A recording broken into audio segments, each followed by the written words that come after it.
하나님께서 이처럼 사랑하신 분들과 함께하는 오성춘 목사의 오늘의 묵상을 시작하겠습니다.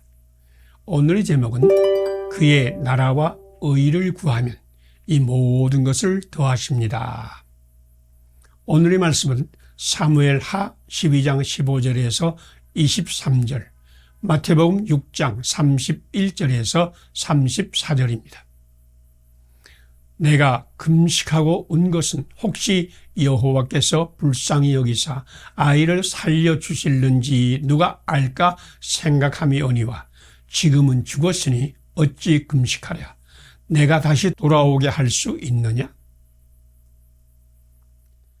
밧세바가 낳은 아들이 심히 알았을 때 다윗 왕은 그 아들을 위해 밤낮으로 얼굴을 땅에 대고 금식하며 기도했습니다.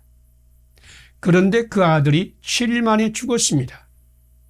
신하들은 아이가 살았을 때도 저렇게 괴로워하고 울었는데 죽었다는 것을 알면 큰 충격을 받아 쓰러지지 않을까 두려워했습니다. 그런데 다윗 왕은 아들이 죽은 것을 알자 곧 일어나서 몸을 씻고 기름을 바르고 옷을 갈아입고 하나님께 경배를 드리고 음식을 먹었습니다. 이것이 다윗의 믿음이었습니다.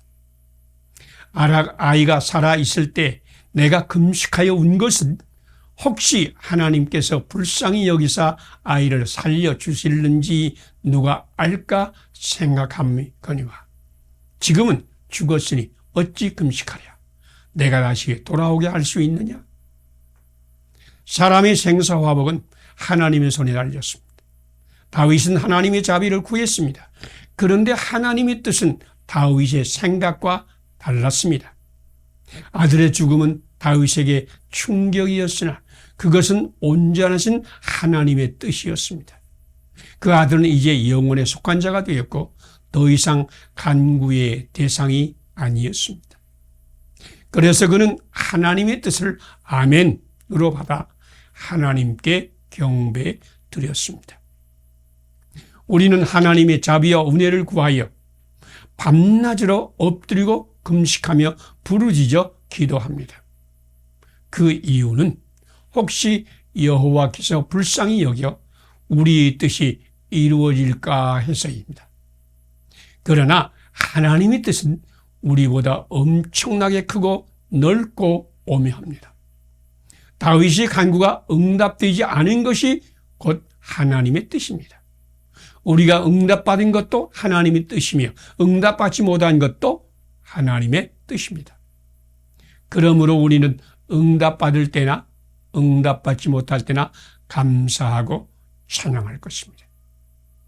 이방인은 자기의 뜻을 관찰하기 위하여 기도합니다.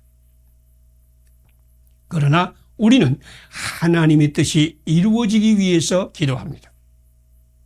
이방인은 자기의 세상을 만들기 위해 기도합니다.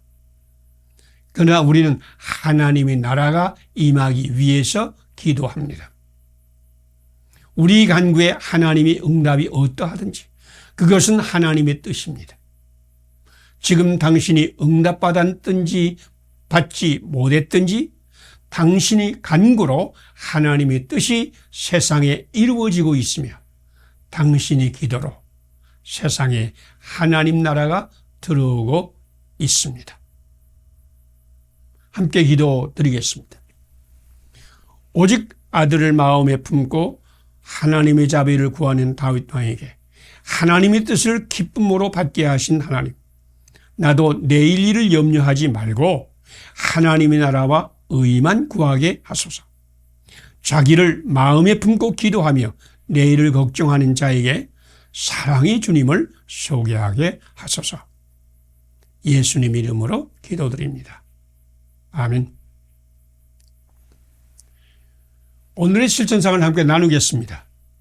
오직 아들을 마음에 품고 하나님의 자비를 구하는 다윗 왕에게 하나님의 뜻을 기쁨으로 받게 하신 하나님을 믿는다.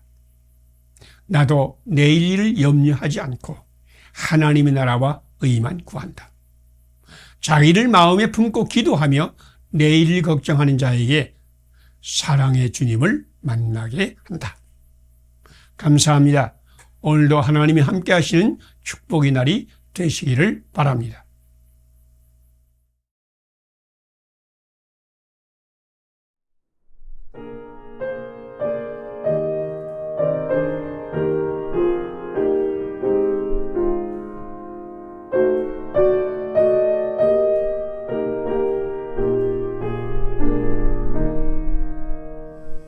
오신 지라신